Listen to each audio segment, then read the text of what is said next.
Hi there once again. Welcome back to another review. This time it will be of the 1980 film Superman 2.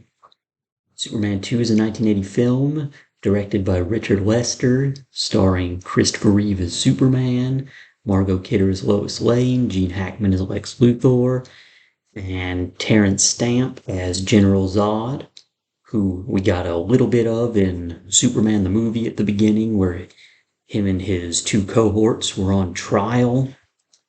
And this movie, of course, starts off with them getting arrested for trying to steal a crystal, and they are sentenced to the Phantom Zone. And as they're sentenced to the Phantom Zone, this is when Zod swears his revenge on Jor-El and his heirs. And we fast forward into current day where Superman is out at Paris while Lois is on a trip for a story there with some terrorists who are gonna detonate an explosive. Superman, of course, thwarts this and throws the nuclear bomb into space, and it happens to shatter the Phantom Zone prison that Zod and Ursa and Non were trapped in. They then encounter some astronauts on the moon and discover they have their powers. And Zod determines that it's when they are near the yellow sun that they'll have all these amazing powers. And they hear Houston, we have a problem from the astronauts, and assume Houston is what the planet is called. So they go to Earth next. And then, of course, while all this is going on, Lois is trying real hard to find out if Clark is Superman because she suspects it, of course. And then we go to the Niagara Falls trip where Lois just decides to go crazy and just jump in the water, thinking that Clark is just going to turn into Superman and then just come after her. Which he does try and save her, of course, but it's not what she expected. And later on at the hotel, where he nearly burns his hand in the fire, just by him being goofy like that, she winds up finding out that he's Superman. And then, of course, he takes her to the Fortress of Solitude and they get to know each other a little better now that she is aware who he is. And then the three Kryptonians on Earth, they're just beginning their rampage, starting with these two cops that are traveling to a diner and discussing what they're going to eat, which kind of a goofy, useless scene. Then they run into the three Kryptonians who are just standing in the middle of the road, and the rookie guy is told he needs to go out there and say something to them, and it doesn't go too well for him.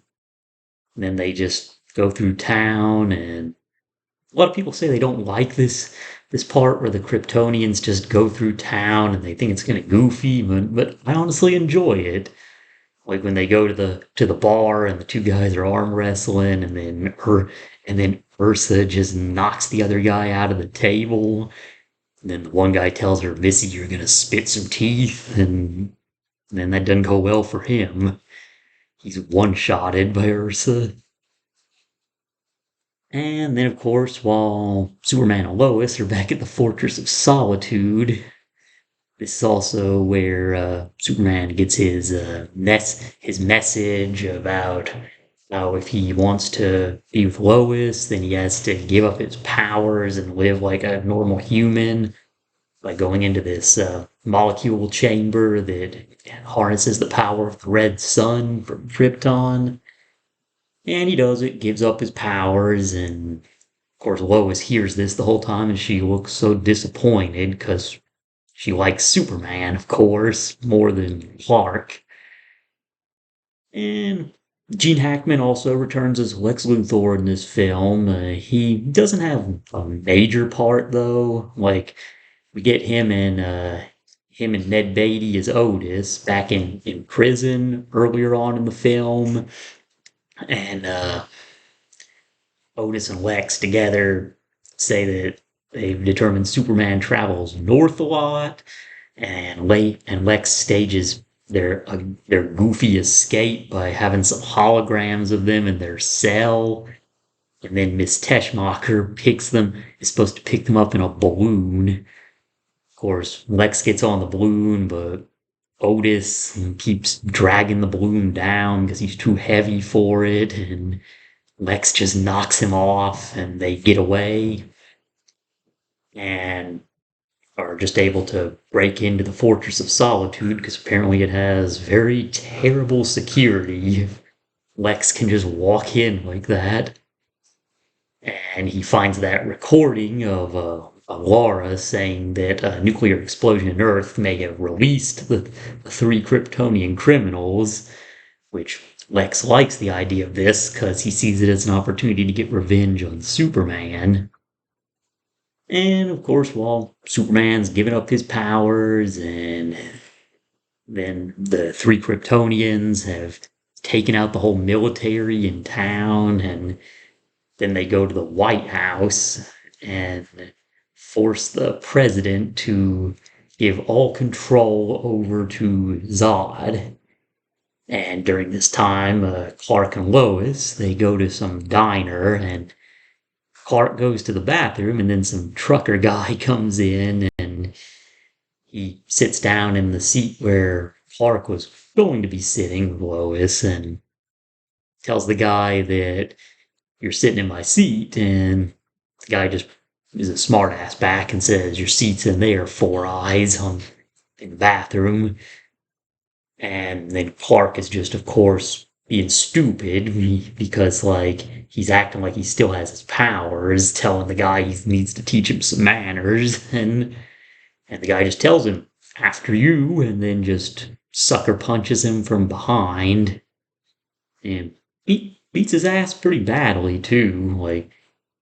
Like he's all bleeding, and like sounds like his head's spinning. And Lois pretty much goes crazy on him. And then, of course, while Superman's all beat up like that, he hears on the news that President has handed all control over to General Zod, and he's he's pleading, and the president's pleading for Superman to come help them. And now Clark is realizing that he's an idiot for what he did, because he said that they knew the whole time, and he knew, and he just didn't listen. So Clark was just dumb in this situation. He never should have given up his powers to begin with. So he realizes he's got to go back and try and somehow fix this. And he winds up hitchhiking. Well, not even really hitchhiking. He's just walking back to the Fortress of Solitude. And now, how he did that with no powers and no ride, don't know. It's kind of goofy, really, but he goes back. He screams, "Father, help me!" And then he sees some flashing green light, and then we cut to the next scene where Lois, Jimmy, and Perry are all in the office at the Daily Planet, and then they are attacked all of a sudden by three Kryptonians, and who were walking around with Lex Luthor, who wound up recruiting them from the White House by making a deal with them that he could give them the son of Jor-El. And he tells them, hold on to Lois, and then Superman will be right there. Then all of a sudden, Superman gets a pretty dramatic entrance with these loud flying effects, and don't not seeing him, but people are hearing him come by.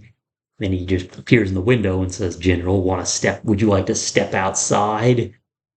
And then we get the fight. It's okay of a fight. It looks really dated. You look at it today, but I guess I can appreciate it in the sense that it was all done practically with real people, which is cool.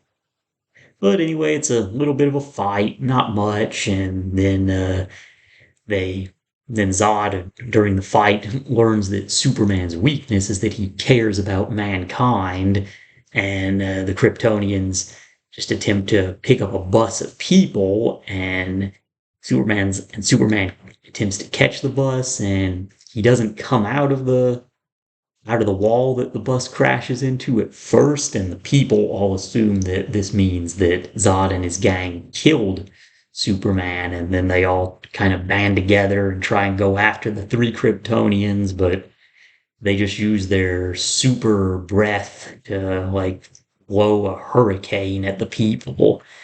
And then of course you get a little bit of the wacky Richard Lester stuff from this moment of the guy in the telephone phone booth who's making these really bad jokes that don't fit with the scene, and his booth is getting blown away while he's still talking on the phone. It was kind of a stupid scene, didn't need to be there, but Superman eventually comes out of the rubble and flies off, expecting that the three Kryptonians will follow him. And of course, they're mad now, and then Zod tells Ursa to kill Lex Luthor, but he of course bribes them by saying that he's the only one on Earth with Superman's address. And then we see them going back to the Fortress of Solitude now, and they've got Lois and Lex both. And then we get to the Fortress of Solitude, and it turns into this wacky fourth wall breaking battle with all the teleportation and the yellow cellophane S that does nothing. And then Superman tries to devise a plan by telling Lex that they need to try and get them into that molecule chamber to take away their powers. Lex, of course, attempts to betray Superman there, and Zod orders Superman to go into the molecule chamber and get rid of his powers, although he tricked them. He knew Lex was going to betray him, so he got inside one of these crystals while these red sunlights were on outside the crystal, meaning he took away Zod and the gang's powers, but he still had his. So that was a big surprise when Zod told Superman to kneel before him, and Superman just tracks Zod's hand. And then, of course, I know some people argue that Superman killed Zod right here, and it does kind of look like that, but some people will argue about that deleted scene from the Richard Donner cut where you have the Arctic police out there, which is pretty stupid in all honesty, that the police would know where the Fortress of Solitude is. But, yeah, and then, of course, all that's resolved, and then it looks like Superman just leaves Lex there, and then he tells Lois, "We can always go anywhere you want to go," and he takes her home. And then the next day at the office, it's kind of a sad moment because between them, because like Clark knows he can't be with Lois after everything that just happened, and it of course breaks Lois's heart. And Clark's pretty sad about this too because he does like Lois, and then results in the thing that many people have complained about for years, and that is the magical memory erasing kiss. And I don't mind it really. I mean, it's not the best of endings, but it's better than in the Donner cut where you have the whole reusing the world turning around again. And then, of course, Lois wants a hamburger, and then Clark goes back to that diner where the trucker guy kicked his ass, and then now that he has his powers back, he completely destroys that guy and humiliates him, and then pays the diner for the repair. And yeah, that's about all I got. Overall, it's a solid sequel. I'd say it's a little bit of a step down from the first movie, and some of the humor in this just wasn't really all that funny, but overall I liked it.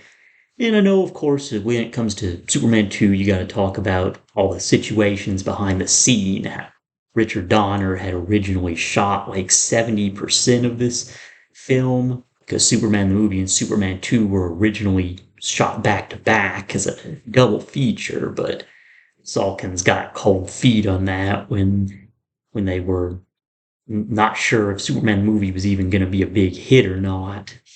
But it turned out being, so they wanted to finish Superman 2, but of course they had that falling out with Donner because they didn't like the direction he wanted to go, and they of course wanted to make a more silly, wacky type Superman, and Donner was trying to take it somewhat serious, even though a character like Superman, there's going to be some wackiness no matter what to some degree.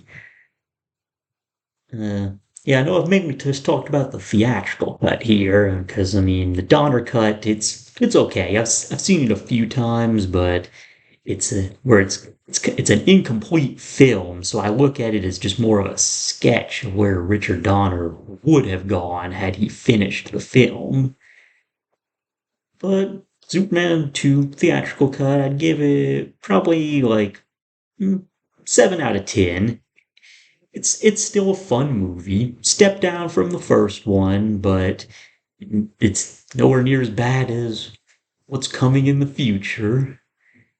And I've decided since I've done Superman the movie and Superman 2, I will move on to the rest of the Superman live action movies. Like the next two Christopher Reeve ones, Superman Returns and Man of Steel. So expect reviews for those. I may possibly have a Superman 3 review up later today or tomorrow, so keep an eye out for that, and have a nice day.